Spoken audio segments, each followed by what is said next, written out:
than I usually talk about.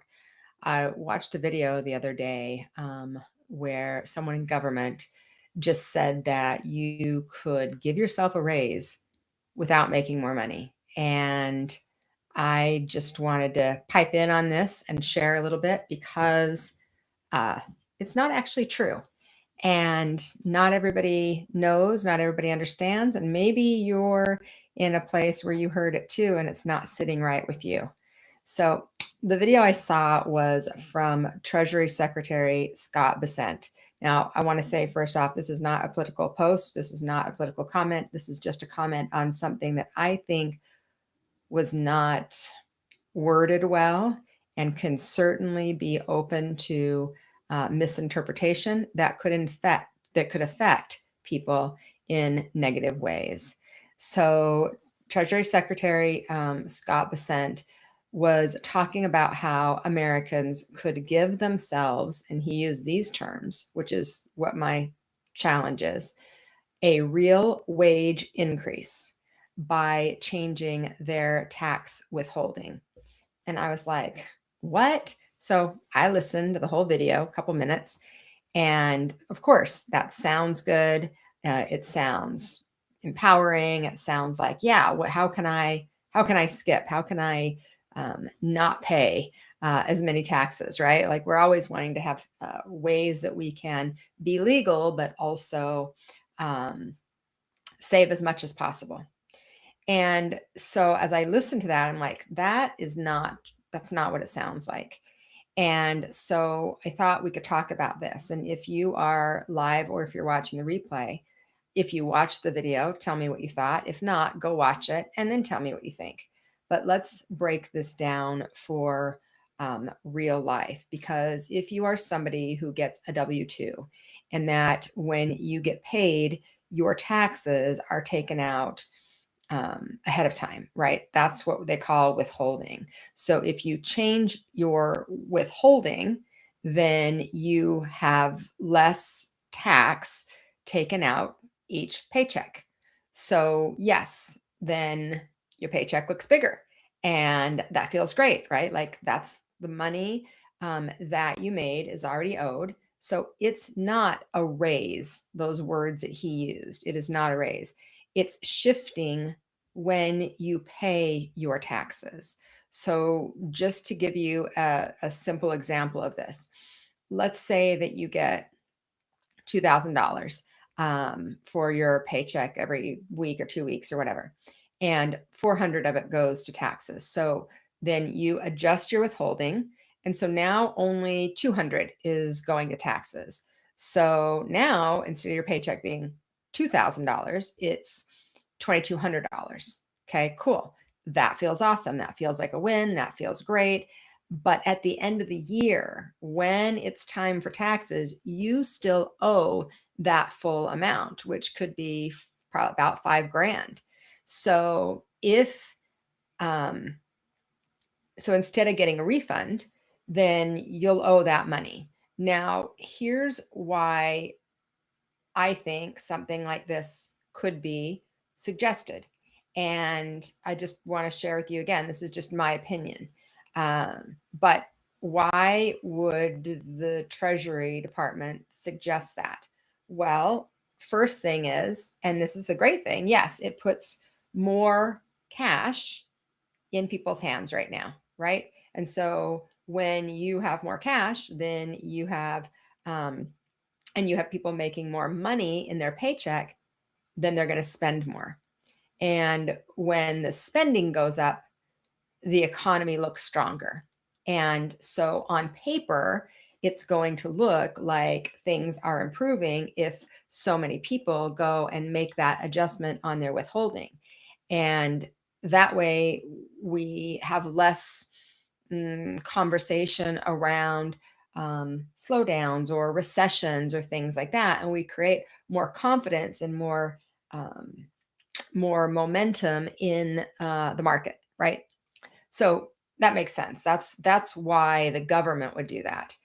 But nothing has actually changed about what you owe. And this is what I want you to hear. It's just changing the timing of it. Now, with that being said, there is a way that that can work and that it can be beneficial to you for sure. If you are somebody that is great with money, if you are really disciplined, if you are somebody that understands what you're doing, and if you don't spend the money, right? If you don't spend that extra money and you save that money, you could um, you could put that money away. You could put it in like a high yield savings account or a money market account. Those are earning what, like 3.5% or so. And so then technically what you're doing is you're taking that couple $100 um, each paycheck. So 400 bucks a month, let's say, you're putting it into a savings account. So you're holding your own money. You'll earn a little bit of interest on it, not a lot. But instead of giving it away early to the IRS. So that if you can actually truly set it aside, then that can be of benefit. Then that can be a smart move. But the reality of it is, and I think this is why it kind of bumped up against me, is that only works if you're actually really good at holding money. And most people are not, because life happens and then you have that extra money. And so then the groceries are higher and gas is higher and there's bills and things like that. And then that money just kind of goes away. And then tax time comes and now you owe. And so what happens for a lot of people is they're gonna owe, and they didn't save the money, they don't have the money. So then they're going to have payment plans. Along with that, there might be penalties and interest. And the one thing that I would suggest is the added stress.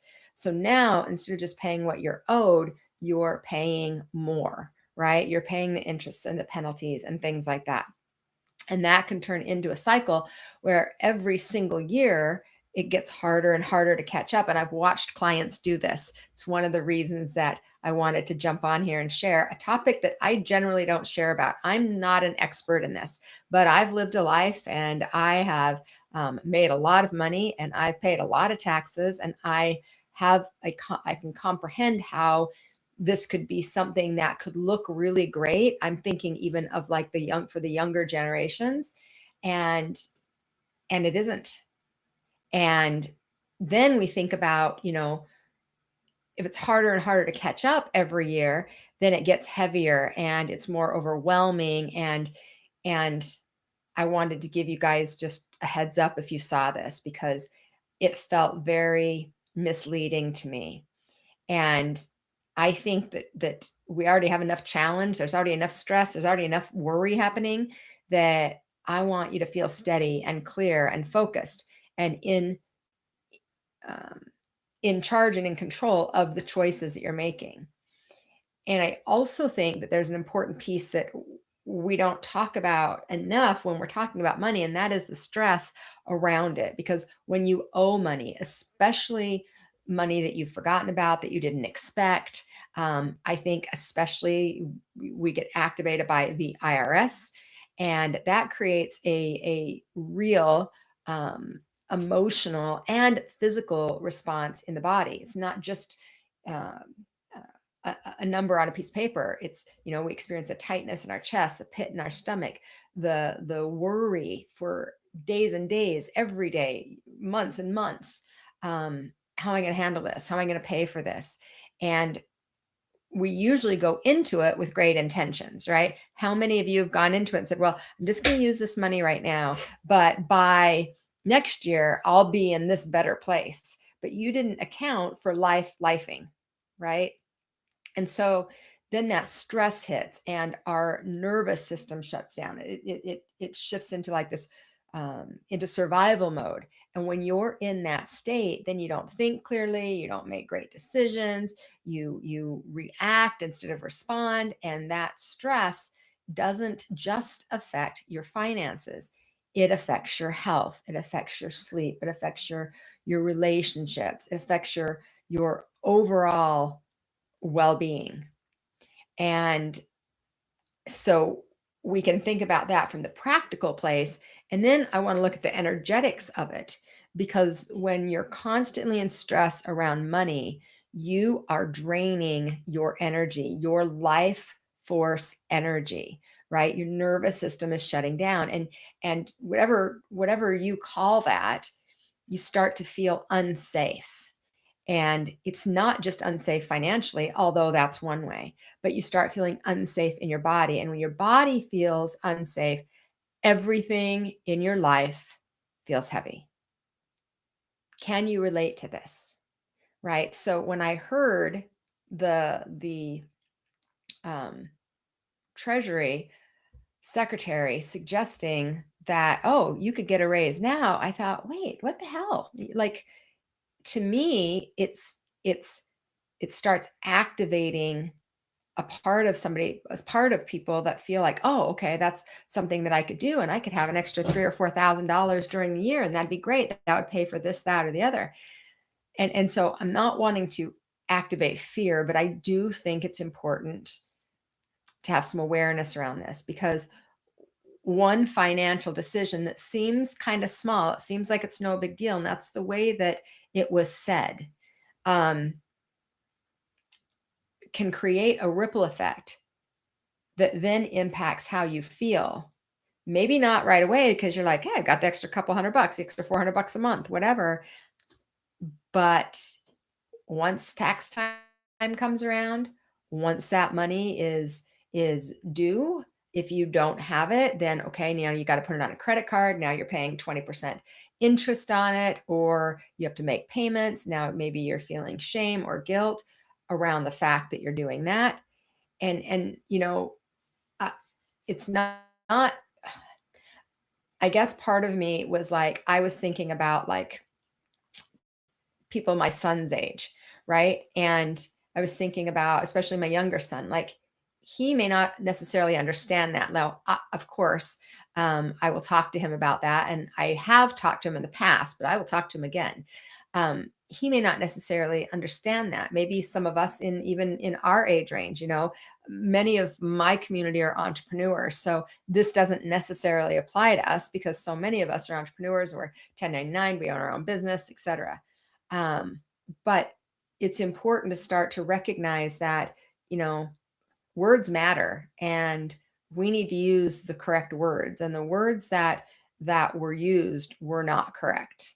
And so I wanted to make that awareness and make that statement and just remind you. And if you know somebody that maybe this could affect, maybe it's important to remind them, because when we start making choices that support our nervous system, um, and we recognize that it's not just about the bank account. And again, this is like short-term, like a short-term relief, right? That extra money, but that could create long-term stress. And I want you to choose what's going to work best for you.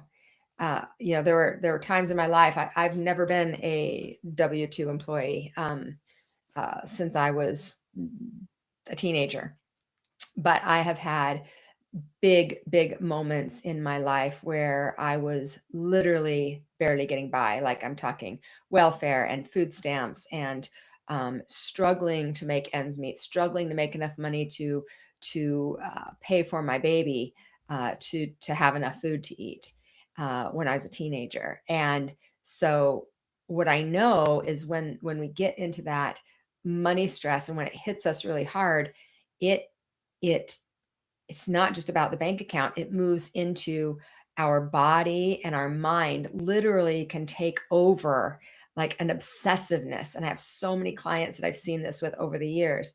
And it's something that I for sure walked through and became really aware of over time, which is why I became somebody that was very mindful of energy, because I look at money as energy. I'm very mindful of my energy, very mindful of how I spend it, and make really intentional, conscious choices. Um, but if you're somebody that you're organized and you're intentional and you're disciplined with your money, then yes, this could work for you, and you could have that extra $4,000 in a savings account and make a little money and then pay your taxes and have a little on that, a little bit of money that you've made from interest.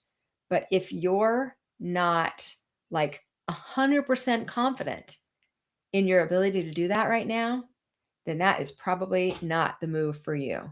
Um, and it isn't that you can't make that decision. And I think so often I remember when I was young, and I remember just like buying something and like, well, I can't really afford it right now, but you know what? Next month, my husband's supposed to work overtime, or by next year, we'll have done this or that, or the economy will have picked up, or interest rates will have dropped, or, like we have all these stories about what might happen down the road. That's not where we're at right now. And I think that really it's looking at what is going to support you long term. And sometimes we sacrifice now for down the road. And I know it seems like it's opposite, because you're like, well, no, I actually have more money. Yes, but if you spend that money, you're sacrificing for right now in this moment. We have some freedom, or we have some relief, or we enjoy something, or we're going to go, out to dinner more often, or whatever it happens to be in the moment. But then we're going to pay for it, and you're going to pay for it with interest, maybe with penalties. So the point of this is to encourage you to just give yourself options and choices. And I'm curious, if you're watching, what your experience is. Had you heard about this even? Is this something that you heard and thought, huh? Because it just jumped out to me like, why are they telling people to do that? Especially people that don't understand. You very well may be somebody that understands, but what about those that don't? And they don't really get that, oh, you're going to have to pay down the road. Some people just don't, especially with the way the language was spoken, what was actually said, that you will have a real wage increase. That's what was said, a real wage increase. I don't think so. I don't think so. What do you think? Throw it in the comments. Let me know. We are on live right now, so I want to ask all of you: Have you heard about it? Did you experience this? Have you ever adjusted your withholding so that you could have more money, and then on the other side of it, um, had to pay, right? Because you do. I don't think there's any way to avoid that. But I'd love to hear your experience. I see some of the comments that are going right now. Uh, Rip Shell says that's so misleading. I agree, Rip Shell. That's one of the things that really just pushed my button. It's so misleading. Uh, it's not a raise. It's just a temporary means to obtaining more money up front. Yeah, it's like a it's like a it's like you get a little kickback now, and it feels good for now, but that is not always good. It's not always good. Let's see. Interesting. I usually break even. I had to pay 1,300 this year. Something changed, not on my end. I was thinking about changing the withholding. Right. So Laura, you might be changing it the other way, changing it so that you have a little bit more. Again, if it's not a concern and you have plenty of money in savings, then it makes sense to do it that way. It makes sense if you have plenty of money and you are good at delegating your money in ways like this, then this is fantastic. Do it, and put that money away for savings. But if not, then I wouldn't recommend it. Right? Let's see. I've not heard of this video, but know that you can manipulate your withholding. Absolutely, you sure can. And I would encourage you guys to go watch the video. I'm not skilled enough to figure out how to put the video in here or anything, but I will put in the comments. I will link the video so that you can see it, so you can watch it in its entirety, not just the little clips. There are little clips that are just saying, a couple of lines and that's it. No, I want you to listen to the whole thing. So it's just a part of a whole conversation that they're talking about the fact that the IRS had a smooth year and that refunds were up by a certain percentage. And that was, I think, the impetus of saying, hey, change your withholding and get more money in your pocket now. But behind that is, I don't know. For me, I kind of always pay attention to the government. Doesn't matter to me who's in charge on whatever level. I pay attention. I listen to what they say, and then I go, okay, why are they saying that? Because there's a reason that it benefits them. Don't always know what that answer is. That's just personal opinion, friends. Let's see. I had to pay this year, but it's only because I converted to a Roth IRA. Right. So yes, I totally agree with you. I've seen so many clients never look at the final taxes withdrawn and owe in the end of the year. Yeah, and here's the thing. Again, if you're taken care of, if you've got plenty, great. But if you're not, or you know yourself, and you know you're somebody that gets into debt easy, you tend to use credit cards a lot, then it's going to have a ripple effect that will affect you. So, friends, that's what I've got for you today for this weekend wisdom. I hope that you got value out of it. I hope you resonated with some of the message. And if you know somebody that could be affected by this, please share this with them or give them the awareness. Just have conversations. I don't think enough people have conversations with their children and their adult children. I think that's really important because they don't know. And certainly if they're not interested in hearing from you, that's one thing. But if they're open, this could be something that could make a big difference for them in the long run. So for, again, those of you that are my entrepreneurs and things like that, but you have kids, you have family, you have nieces and nephews, you have grandchildren that may need to learn and hear something like this. So I hope it brought value to you. If you enjoyed this, please like and subscribe and share and follow and do all the things to help us support each other, right? And Tuesday at noon Pacific time, my podcast will be here live again, same place you're watching right now. So if you're interested, Soul Talk is every Tuesday at noon, and different topic every time that helps to support yourself, your soul, and your service. Thank you, friends. Love you all. Have a beautiful rest of your Sunday fun day. All right. See how I can get out of here now.